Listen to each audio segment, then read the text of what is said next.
हिंदू धर्म में कार्तिक मास का विशेष महत्व है। कार्तिक मास में आने वाली शुक्ल पक्ष की एकादशी को देवोत्थान, देवउठनी या प्रबोधनी एकादशी कहा जाता है। ये महीना भगवान विष्णु को अत्यंत प्रिय है।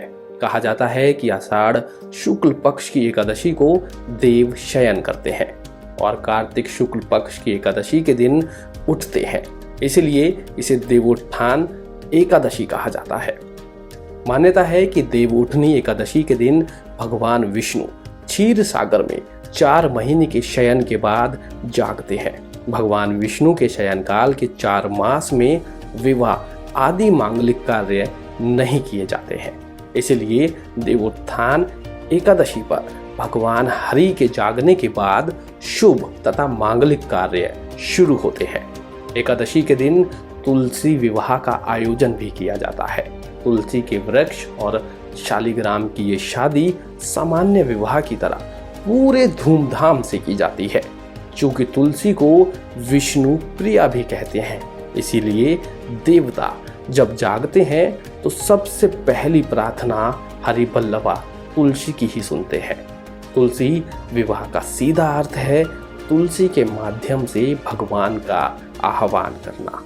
शास्त्रों में कहा गया है कि जिन दंपतियों के कन्या नहीं होती वे जीवन में एक बार तुलसी का विवाह करके कन्यादान का पुण्य अवश्य प्राप्त करें। प्रबोधनी एकादशी के दिन भगवान विष्णु का पूजन और उन्हें जगाने का आह्वान किया जाता है। इस दिन होने वाले धार्मिक कार्य कुछ इस प्रकार है।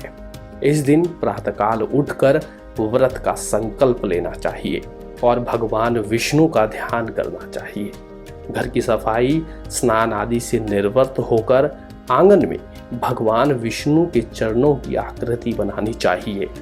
एक ओखली में गेरू से चित्र बनाकर फल, मिठाई, बेर, सिंघाड़े, ऋतुफल और गन्ना उस स्थान पर रखकर उसे डलिया से ढक देना चाहिए और रात्रि में घरों के बाहर साथ ही पूजा स्थल पर दिए जलाने चाहिए। रात्रि के समय परिवार के सभी सदस्यों को भगवान विष्णु समेत सभी देवी देवताओं का पूजन करना चाहिए। इसके बाद भगवान को शंख, घंटा, घड़ियाल आदि बजाकर उठाना चाहिए और ये वाक्य दोहराना चाहिए, उठो देवा, बैठो देवा, आंगुरिया चटकाओ देवा, नई सूत नई कपास, देव उठाएं कार्तिक मास।